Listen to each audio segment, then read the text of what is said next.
And let me double check to see if we are waiting on any speakers. It doesn't look like we are. Victor, do you know if Angie will be joining us to provide updates? I am waiting for her answer. I just wondering the same. I think so.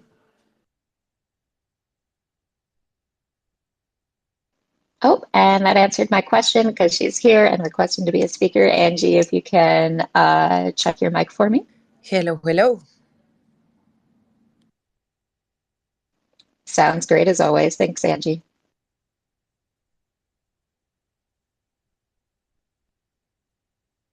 And I'll go ahead and get us going live on YouTube and pin the Menti link in the space shortly.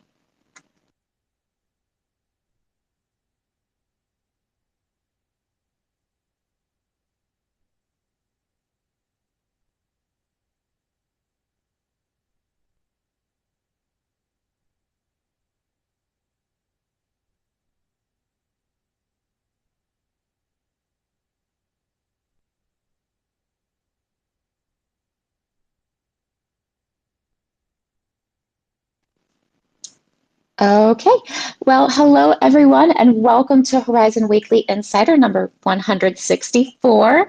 Today is the very last episode of the Horizen Weekly Insider before we transition over to our brand new podcast. So you guys can expect to see that in the beginning of January. So we look forward to sharing our new podcast with you all. Thank you all for joining us today. Please be aware that this call is being recorded and will be available for you to check out later in the Horizen podcast. Also, please be sure to ask your questions for the team on Menti. I will be pinning the link very shortly. So today, let's kick off the updates with our product team. Welcome, Victor. Thanks, Erika. From the documentation perspective, the team is finishing updating the SDK documentation to cover also the new circuit for security. While for the testing perspective, we are continuously testing the candidate release 060 that is important for the EVM because it is covering the most spoken features of security of this month that are key rotation and non-ceasing sidechain, so that after the testing is over, we will have just a dry run on the EVM as well, because this is at the moment tested on the SDK, not on the EVM, and we will be good to go with those features live also in testnet. We will also starting covering the stability of the system in the scenario in which we have an increasingly larger number of forgers. So by adding more and more forgers to see how the fork generation will change or grow, and how the same will affect finality as well, just to understand, let's say, what is best, or how far we can push the performance of this of our sidechain in general from the block time perspective. We now have tested successfully with 12 seconds our sidechains in testnet. We want just to stress this sidechain a bit more, or keep the testing going also by increasing the number of forgers. From the development perspective, we are continuously giving priority to the requests coming from our partners that are early testers of the VM. So we recently worked also one of the RPC methods that is called it syncing, that is just telling to the requester if the sidechain node has finished syncing up to the tip, so the best block. And we are more or less ready to merge this as well in our testnet.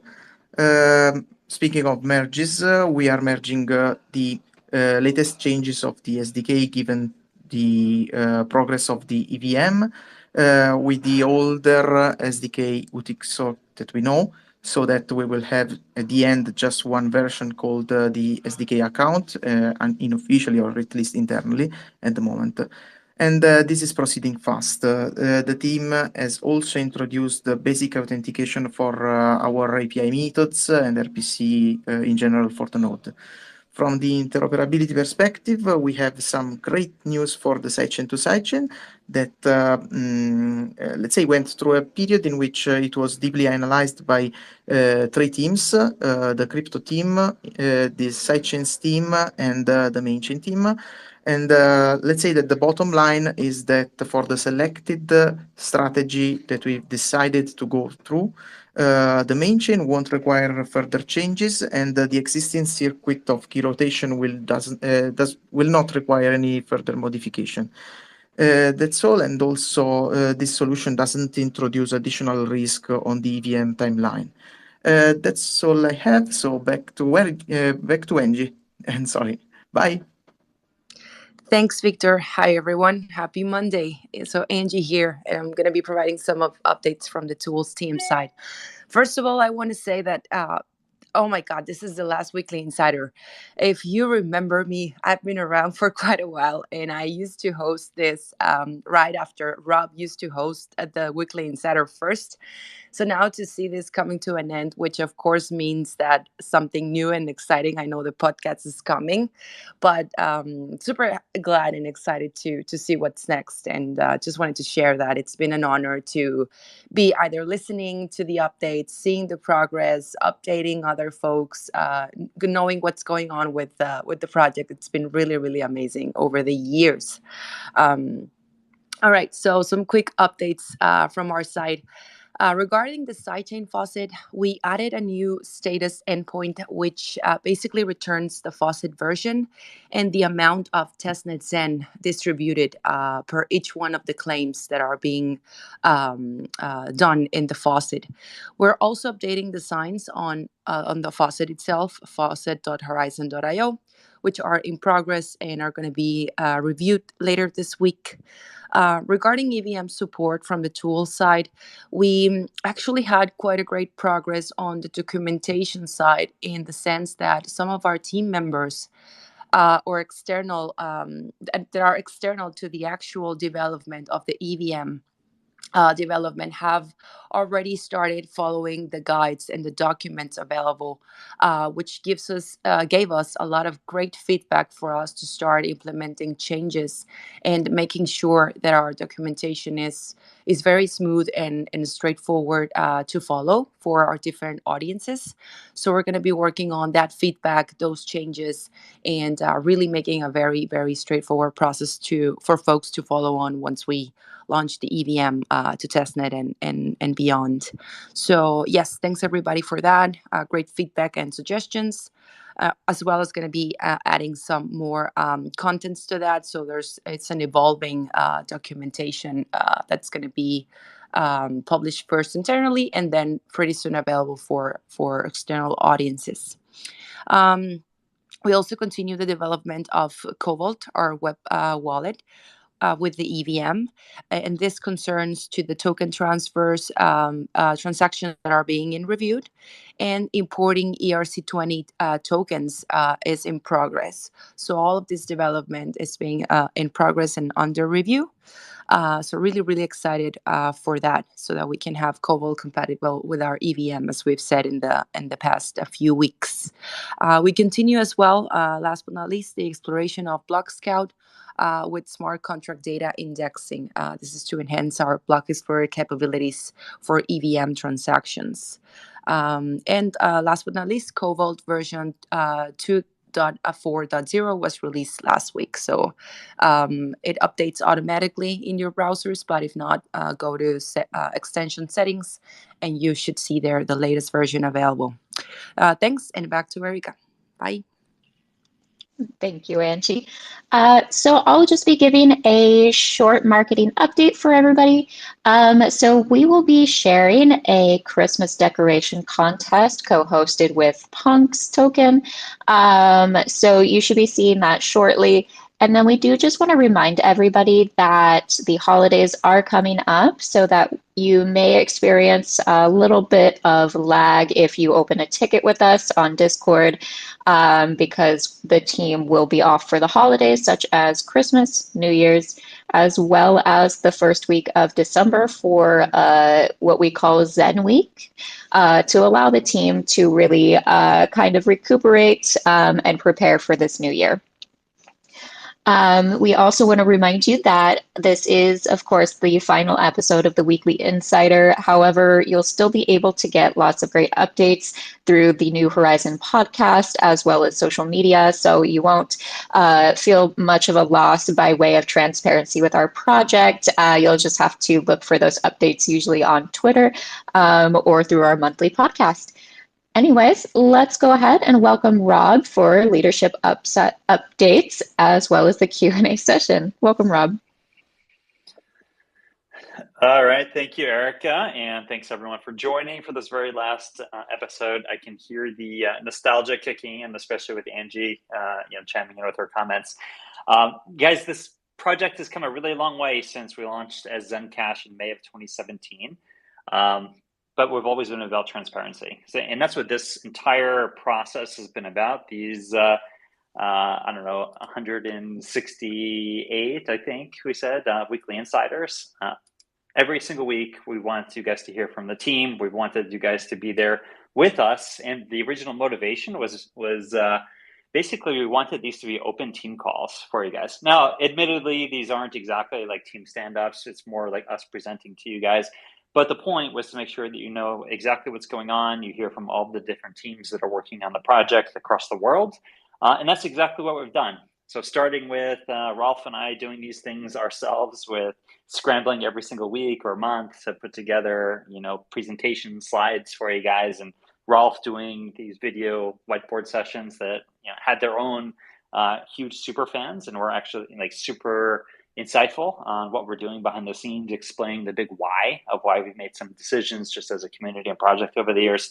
And then it turned into this. And these, like Angie mentioned, starting from her taking the helm from Rolf and I, doing them ourselves, to then Angie running them with, the other team supporting, to then Erica doing this recently, and then migrating even to Twitter Spaces.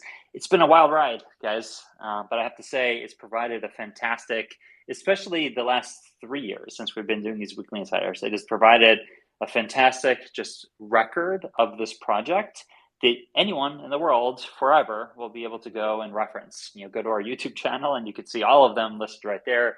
We have the podcast channels available that you can go and see.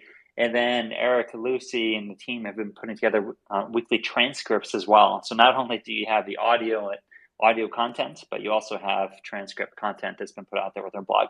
So just a ton of information, guys. But even if and when you do things well, and I think the way that we've been executing on these insiders has been very well.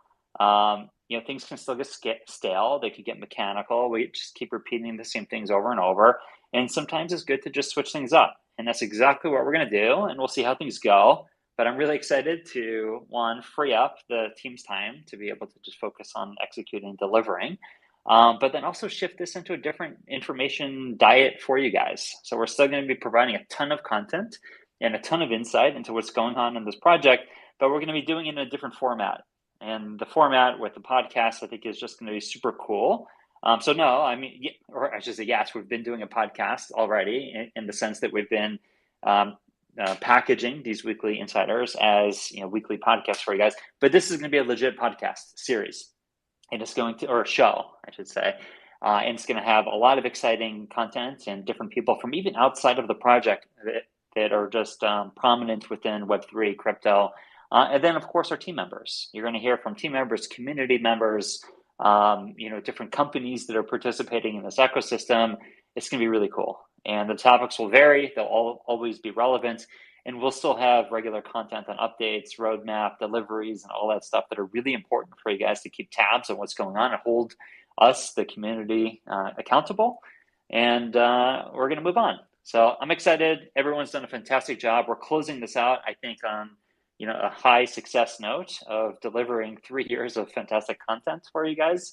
And I wish I could take credit, but the team really over the last 3 years has just done a fantastic job of, providing you guys awareness and updates on what's going on as a project.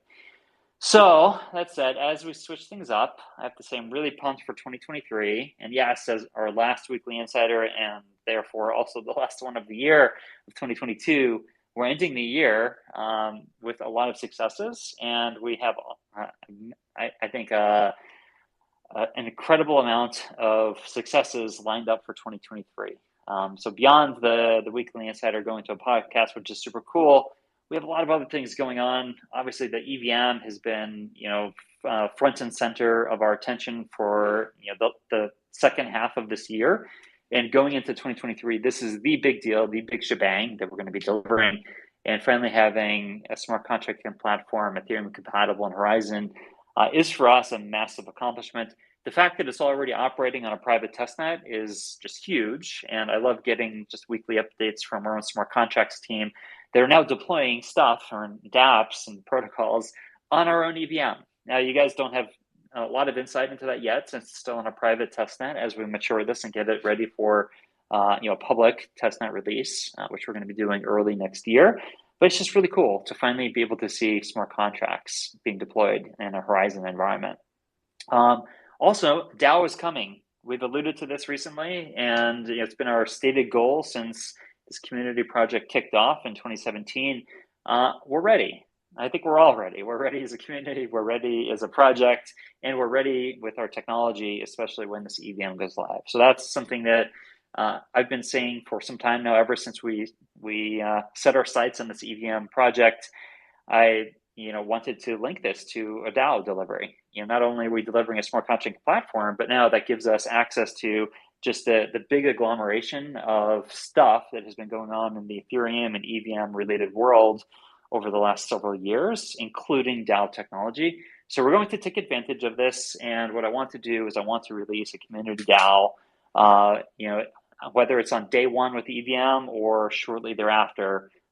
This is a big goal of ours, big milestone for us as a community to finally get this out there.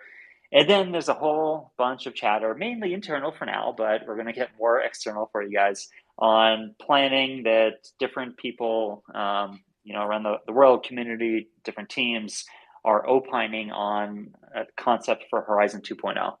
So this is super cool, I have to say, and I'm not going to give you guys any details. That's usually the best way to handle it, is to say there's something super cool. It's imminent, at least in terms of kicking off public planning for it.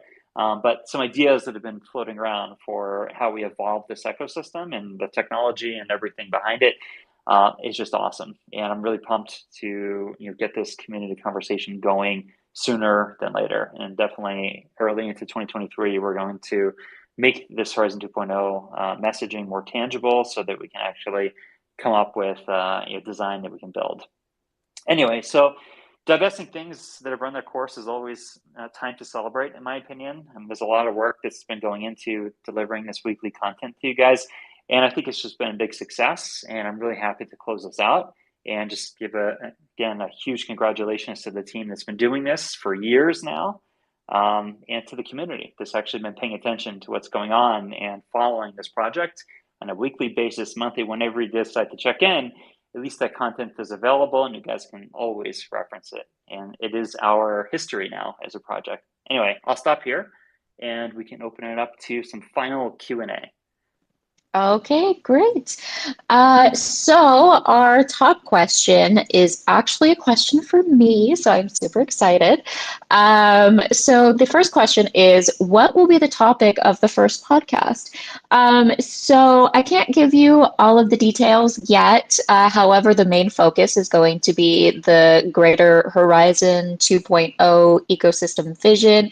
We'll be welcoming some very great guests to be able to explain what that new vision is, both from like a generic standpoint as well as maybe a little bit more technical on that. But I'm really excited to be able to present the first episode of this podcast to you all. I think that you'll really enjoy it.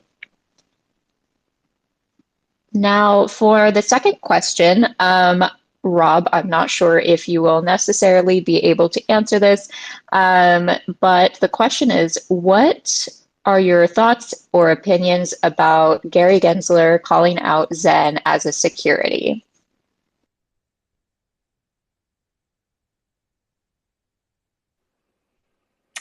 I really can't answer it. So, I mean, really, because I'm not knowledgeable enough. I'm not a lawyer with experience in the regulatory sphere. Um, Obviously, I have opinions, but my opinions are an uninformed, member of the community, really. So, I wish I could have a deeper perspective on it, but it is a really good question. And, I think as a project, we've been community driven from the start, and hopefully that weighs in appropriately in any kinds of decisions or analysis like that. Very great non-answer to that question, Rob. I appreciate that. Thank you. I'm kind of getting good at it. Yeah.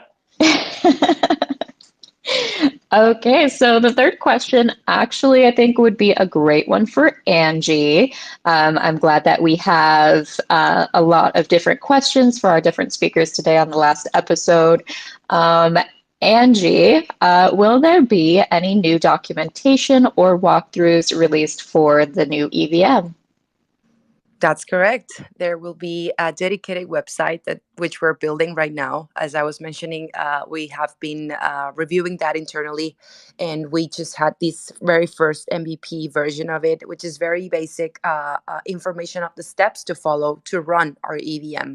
But the important about this is not the amount of content itself, but just really paying attention on how easy it is for developers, people that want to get engaged, to follow the documentation itself. So that's something that we're going to be paying focused on, which is really critical for us. So yes, there will be documentation, there will be a dedicated website, and it's going to be also directed to different audiences, whether that's developers, enterprises, or just people or folks that want to interact with our EVM as well.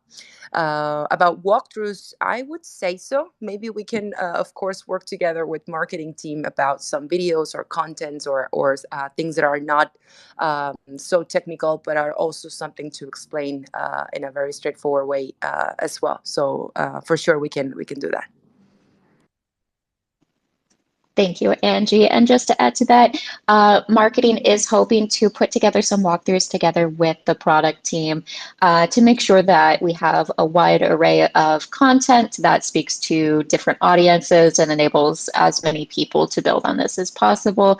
We're also hoping to release some ambassador tasks and general ecosystem like community tasks for people to create their own content and walkthroughs as well.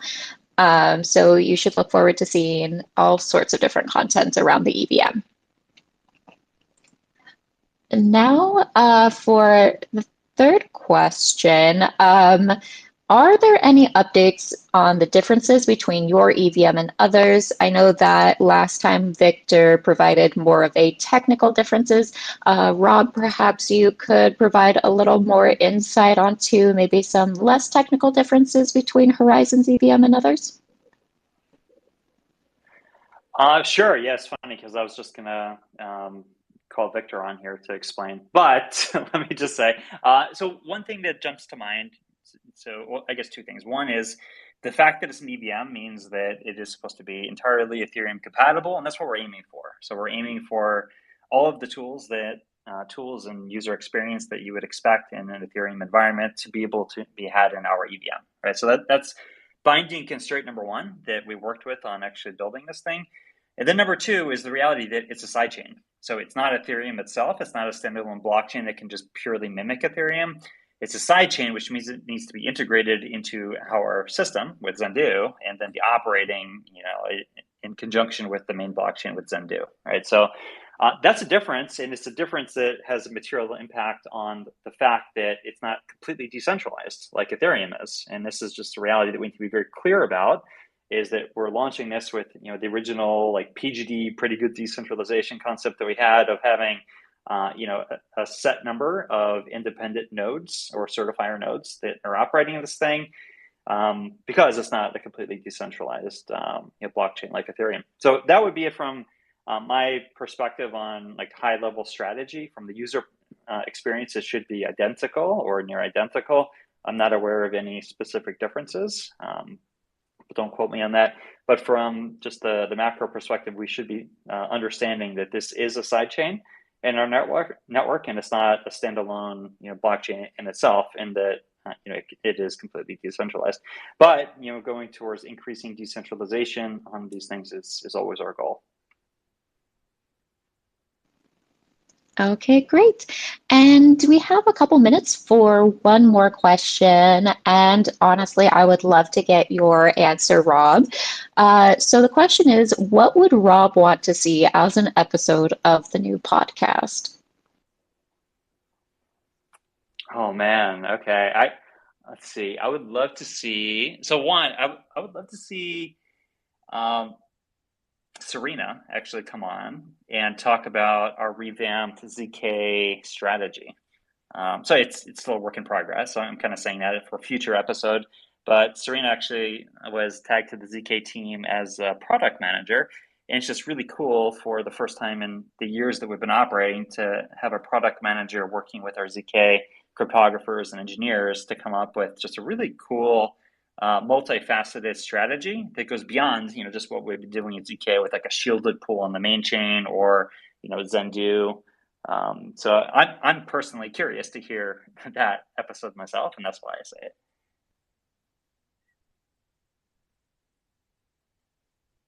And I promise that I did not submit that question so that I would have ideas for maybe the second or third episode. No, but I think that does sound like a great topic. I just want it to all be about myself.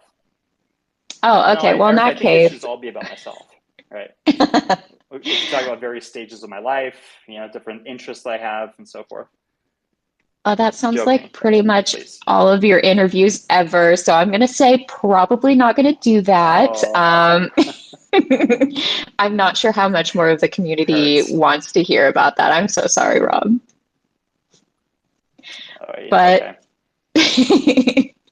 But the topic you suggested does sound amazing, so I'll make sure that we do include that in one of our future episodes. And that is officially it for our final Horizen Weekly Insider, everybody. Thank you all so much for joining us. It has been such a fun ride with all of you, and I hope you all have a great week.